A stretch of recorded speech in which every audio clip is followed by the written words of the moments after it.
Is there anything I can do for you two? I'm afraid that Wangsheng funeral parlor isn't in the best state to receive guests. We've come to see Zhongli. Could you please tell him we're here? Unfortunately, Zhongli isn't here at the moment. It seems he went to Northland Bank. Doesn't the Northland Bank belong to the Fatui? Last time we saw Zhongli was before we went to the Golden House. Do you think he doesn't know about the attack on Liyue? Visiting the Fatui at a time like this could only mean more trouble. We had better go and make sure that everything is okay.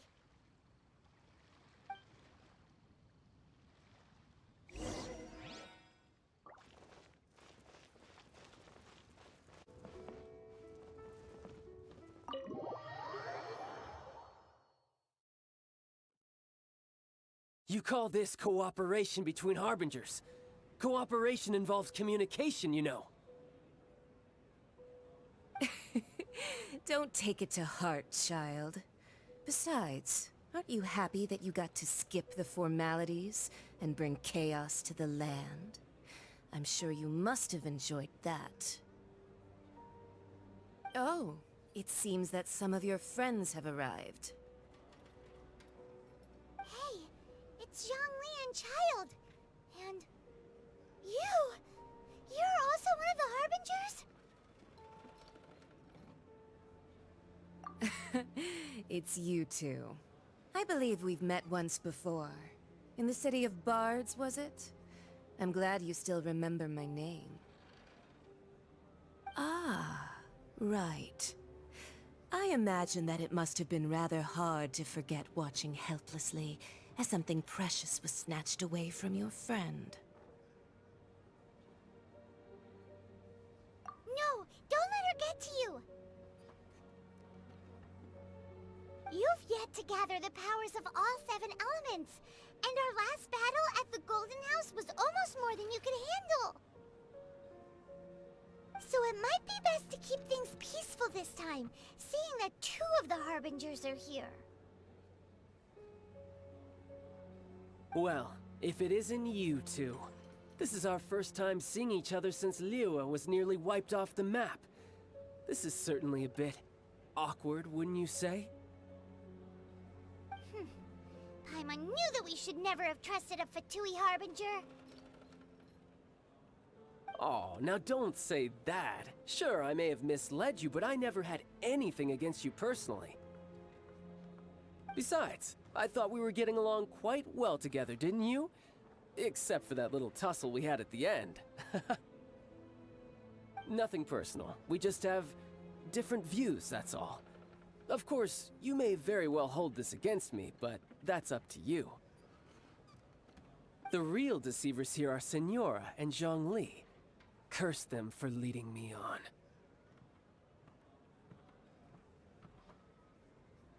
So actually, I think... Stop wasting time, child. There'll be plenty of time to chat once I'm through here. You remember the agreement, Morax.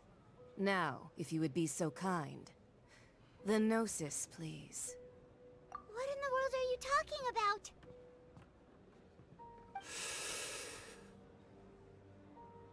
The contract is fulfilled.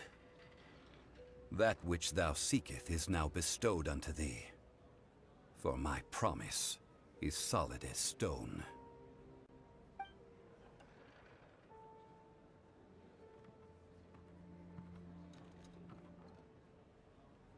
How sanctimonious.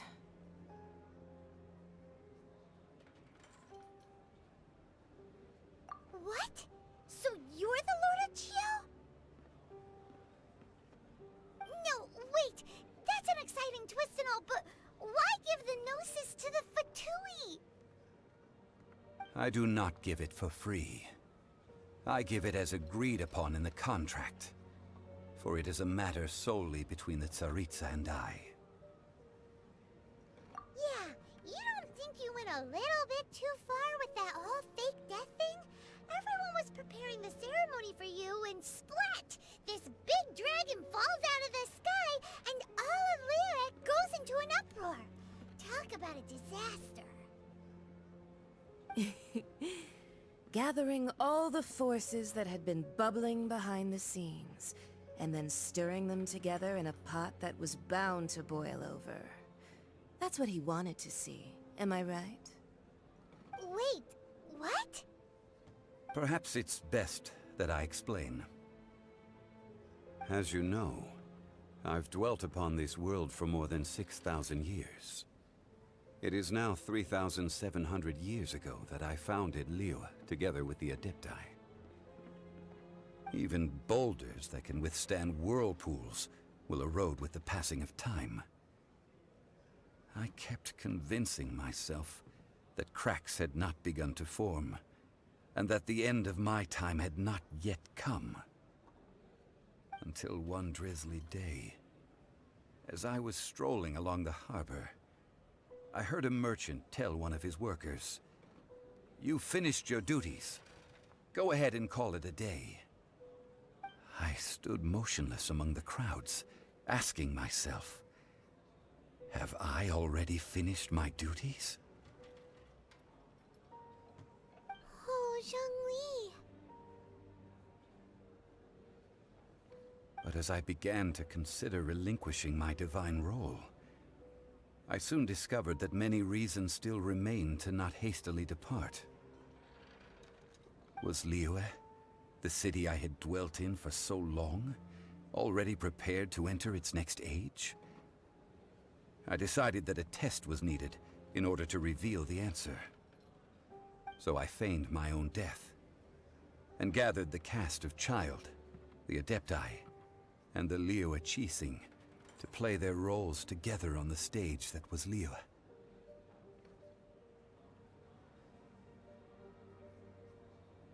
That's right, which is why I continued to safeguard the Gnosis until now. So you mean that if the chaos ever reached the point of no return, you would simply appear and use your divine powers to bring Liyue back under control? Of course, and it would have been all too easy for him too. Just as a child quickly matures after losing their parents, so has Liyue matured when faced with the death of its deity. In the end, the resolution to all that has transpired was even more satisfactory than I could have hoped for.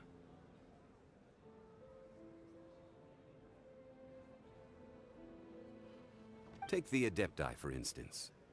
Owing to their years of seclusion, they were the least informed.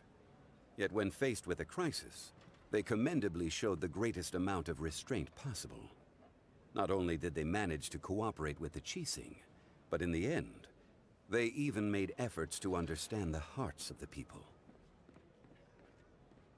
Credit is also due to Signora, the emissary dispatched by the Cryo Archon to fulfill our contract. At my request, she kept everything she knew in strict confidence. This despite the eavesdropping ears of her colleague, Child.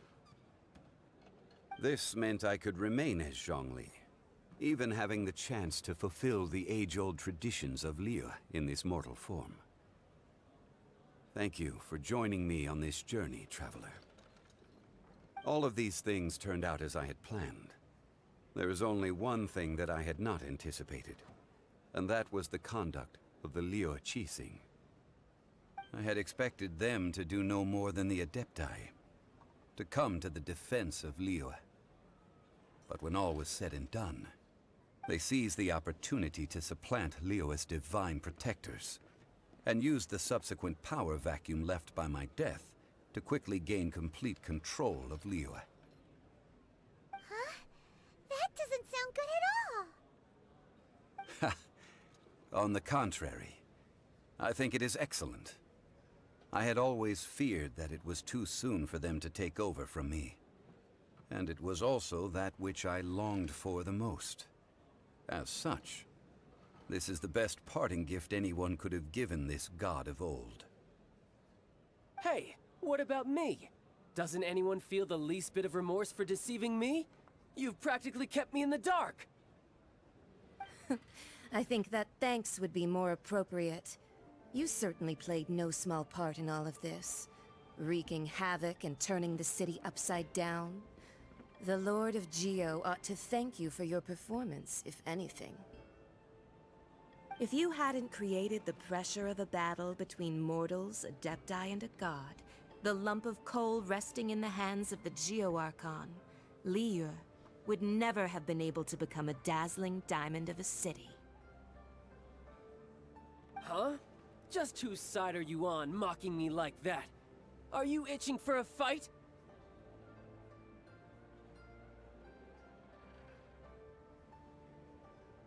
Hey, haven't you learned the Liyue saying, don't always call it as you see it? Well then, with the Gnosis in my possession, I have no use for such idle chatter. We should return to Zapoljarny Palace and seek an audience with Her Majesty, the Tsaritsa. Come, child. Fine. I'll meet you there later.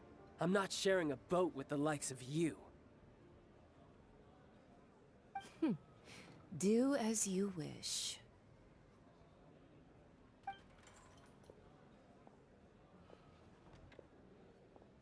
Now then, is there anything else you wish to ask me?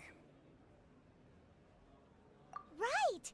As Zhongli always told us, a good trade is a fair trade. Paimon has no idea what could be a good trade for a Gnosis. Realistically speaking, there is no such thing. Huh? However, I am the god of contracts. For thousands of years, I have made countless contracts. If the deal was of no benefit, then I certainly would not be inclined to agree to it. My agreement with the Cryo Archon will be the last of my contracts as the Geo Archon. My contract to end all contracts.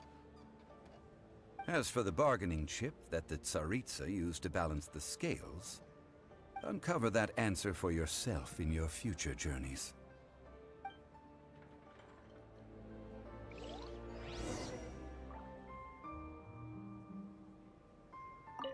Paimon can't absorb so much information at once. So, Zhongli, what sort of contract did you sign with the Cryo Archon? Paimon's so curious. One of the clauses of our contract was not to divulge any of its contents.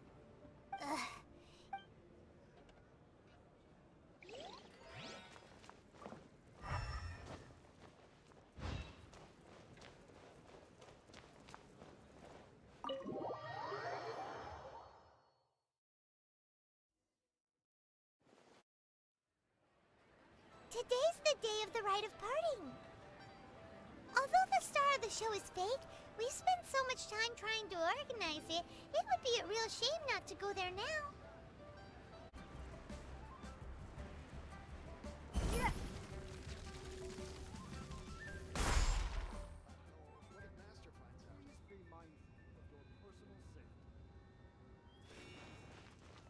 Oh, well, since we're going through with this rite of parting, I guess it means that those rumors hit the nail on the head. So Rex Lapis is really... But they didn't catch the culprit, did they? Oh, come on. Do you think that the assassin could have been a normal person? You know what I think. I don't think any of the gossip on the streets you hear from those shady types is worth anything. There's only one real possibility in my mind. I've heard that the assassin was that Fatui fellow. Youngish, pretty high in rank. I think they called him Child. The Fatui? They certainly are very suspicious. Who knows what those greedy, crooked folks... Shh! Lower your voice. If the Fatui catch you in their sights, Rex Lapis won't be around to protect you this time.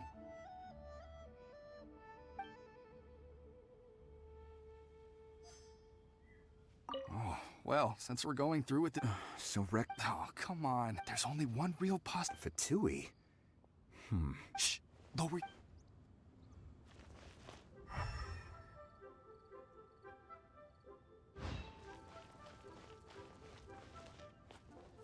You know that god from the ocean couldn't have just shown up out of nowhere. I mean, it's been 2,000 years since Rex Lapis subdued it. Yes, and to think that this happened right on the heels of the incident with Rex Lapis, too. Say, do you think the person who assassinated our lord and released that evil god might have been one and the same? Now that you mention it, that's very possible. Yes, it's very possible indeed. I mean, it all fits together. That person must have colluded with the evil god to harm Rex Lapis. Oh, that wicked, black-hearted scoundrel.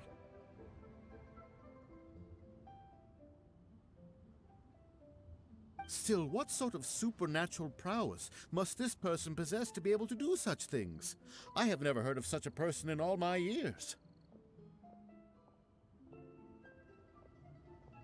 Ah, forget it. Guessing's no use to us. Look, the Millilith over there looks like he's about to make an announcement. Let's hear what the Ministry of Civil Affairs has to say first.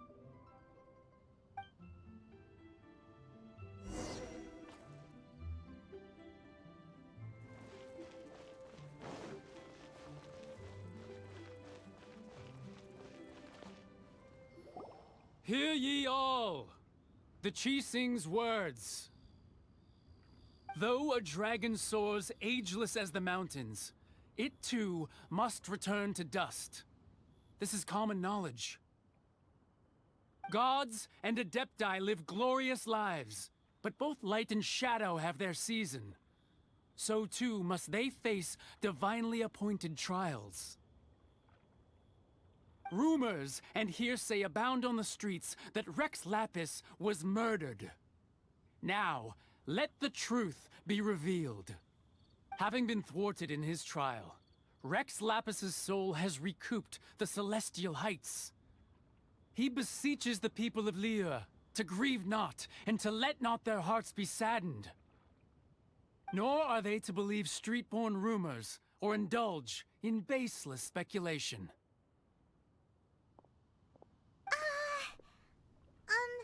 Paimon needs a translation on what the Chising's announcement said.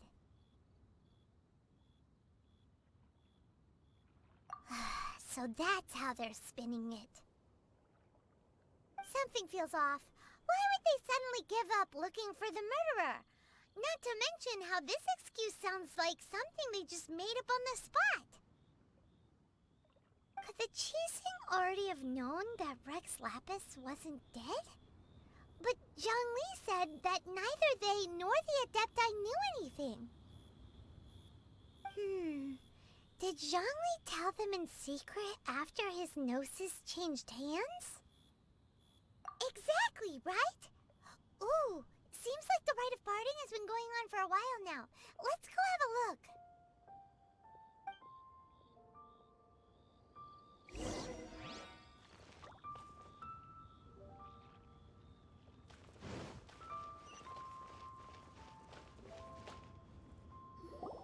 Look, it's Ningguang and Keqing. Are they saying something? Are their speeches over? As said previously, Rex Lapis's soul returning to the heavens is the end of the contract. And it is also the end of an era. 3,700 years of contracts burnt and reduced to ash. We, the people of Liyue, were indeed prosperous. But blinded by our prosperity, we forgot that time can be pitiless. The long, unending dream of our Archon walking among us.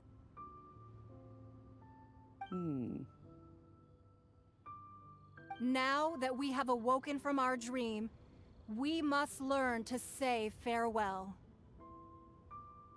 Will you stand with us as we re-establish our contracts? As we build a new age of prosperity? So concludes the words of Her Eminence the Tianquan. Does Her Eminence the Yuheng have anything to add?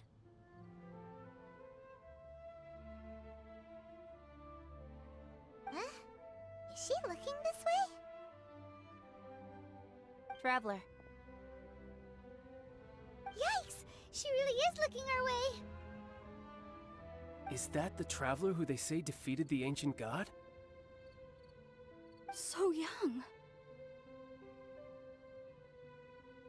The Liyue Qixing always repay their debts. And as you have heard, our eyes see far and our reach is long. Name your price. You deserve that much. Whoa.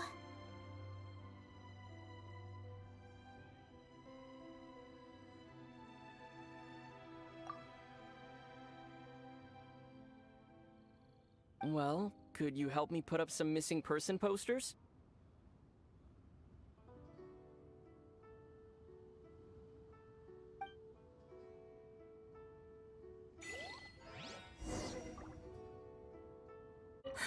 And to think I'd put my best perfume on before coming here, thinking you'd like it. But it seems as if those perfumes really were meant to be offered to Rex Lapis. Well, that's fine. Suffer no rivals in love, they say. And that's 3 gone in 1 stroke.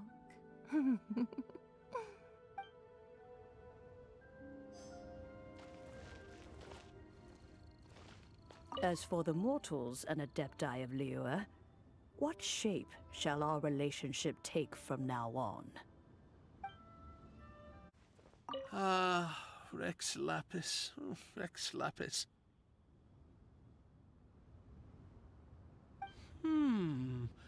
Now that I think about it, if everyone's of the same mind as me,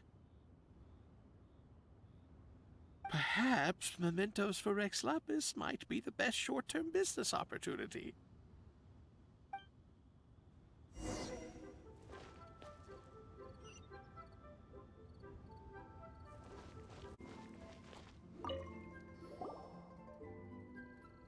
Hey, Zhongli! Look at this.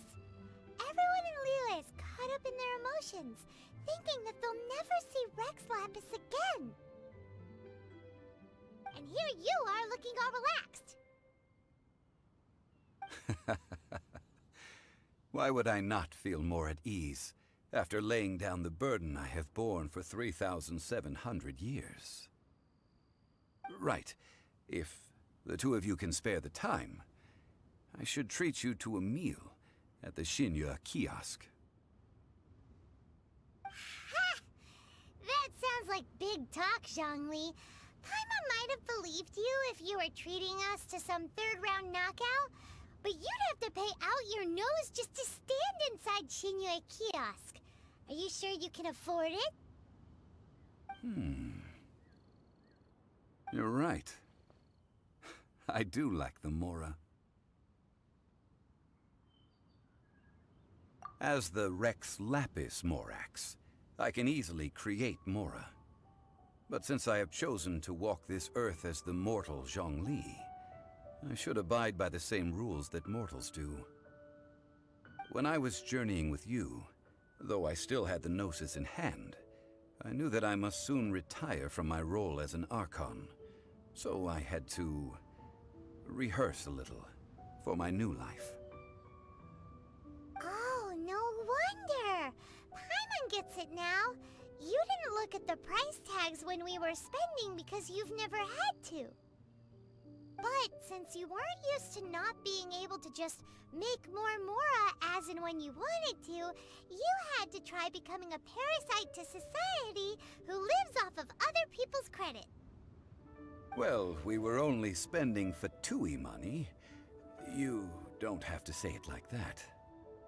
In the City of Commerce, we do not merely exchange money or goods.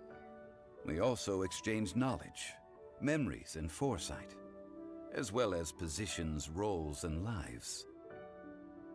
The Archon Morax could never experience life as the true mortal Zhongli could, no matter how many times he descended to be with his people.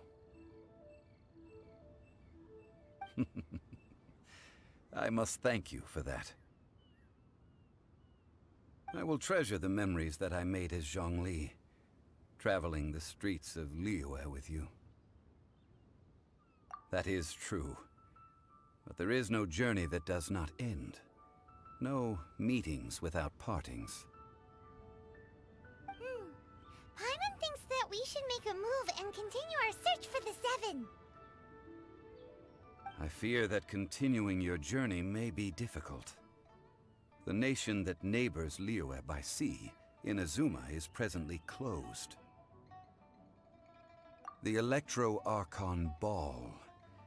And just as the people of Liyue preferred to call me Rex Lapis, she too goes by another name among locals in Inazuma. Paimon thinks we've heard that one before. Raiden? That is the case. And since Raiden is also the Shogun of Inazuma, people call her the Raiden Shogun. That said, though people at the wharf were saying that the situation in Inazuma is very tense, Paimon doesn't remember that always being the case. It wasn't that bad last year.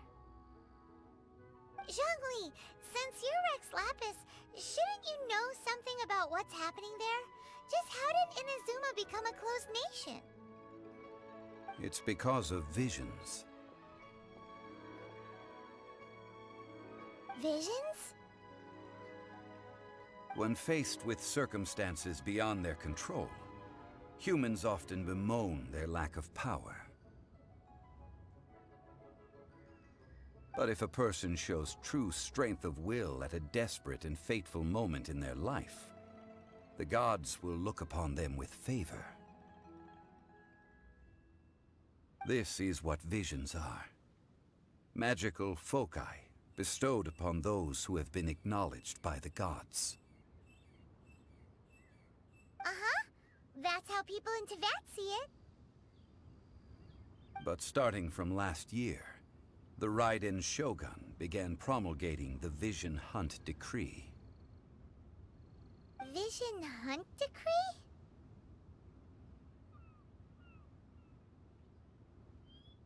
Yes. It was an order to seize all visions within Inazuma's borders, and to inlay them upon the hands of the statue of the omnipresent god.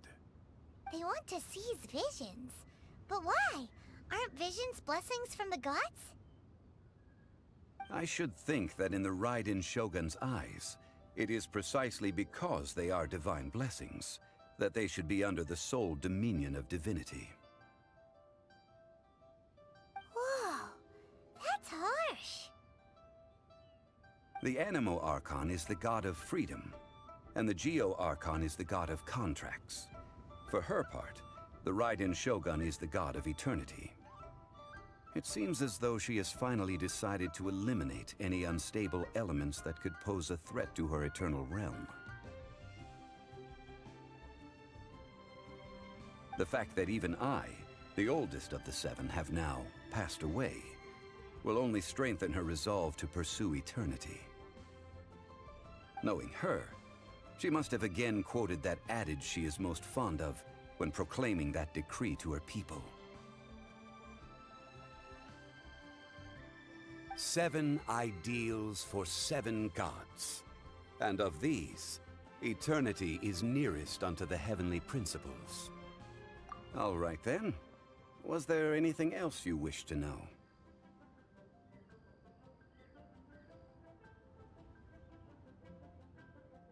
Yeah, about that. Before the Chising made their announcement, we listened to a lot of people talking on the way. Most of them put the blame for everything on Child. These are indeed false accusations. But it remains undeniably true that Child did send people to the Jade Chamber to prevent the Adepti and the Chising from defeating the ancient god. I've heard that Ningguang is busy milking that for all it's worth on the foreign relations front at the moment, browbeating the envoys of the Fatui. Ha! Those poor Snezhnayan diplomats. If it were not for Child's exalted position as a harbinger, I'm certain that they would have shifted all the blame to him and called for his dismissal by now. All right then. Was there anything else you wished to know? Ah, that was a good one. Failing a divine trial. How they came up with that excuse, I will never know. That said, the reason why the Chising were so eager to resolve the incident and stop pursuing the culprit was indeed because they received news in secret that Rex Lapis was not dead. I hinted as much to the Adepti as well.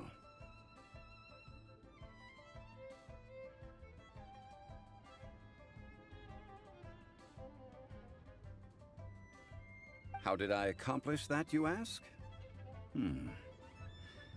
Have you ever heard of this particularly convenient Adepti art known as gifting dreams and visions? All right then. Was there anything else you wish to know? The time of the Adepti has long passed. If even the Liyue Qixing don't want to face that truth, then what future is there for Liyue?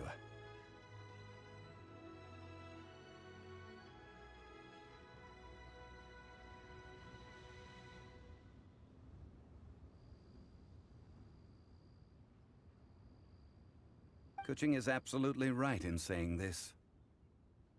Now, though I did laud Ningguang's desire for power, believing this to be a good thing, and thought as a matter of course that she must have been behind the Qixing's plan to take governing power over Liyue from the hands of the gods and Adepti, could the original person who brought up the idea of seizing power have been...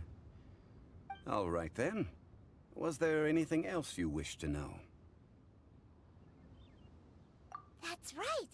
Zhongli, now that you don't have your gnosis, what's going to happen to all the Mora in Teyvat? Since Morax is dead, are they all just gonna disappear? Also, isn't the Golden House the only mint in the entire continent? Will it even continue to work?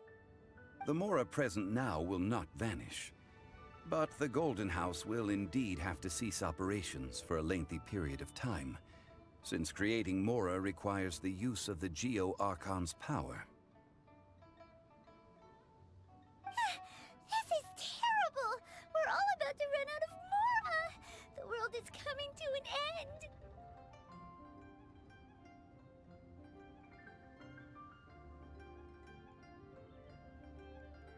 Yes, this is indeed a major issue from a financial standpoint.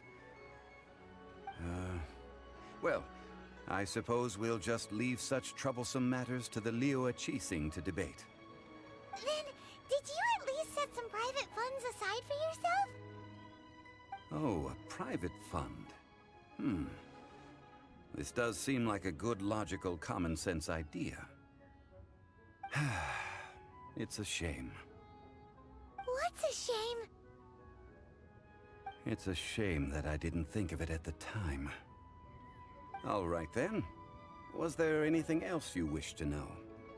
Well then, I suppose you'll have to find a way to get inside this closed nation. Have patience. I suspect that some serendipity must first come into play.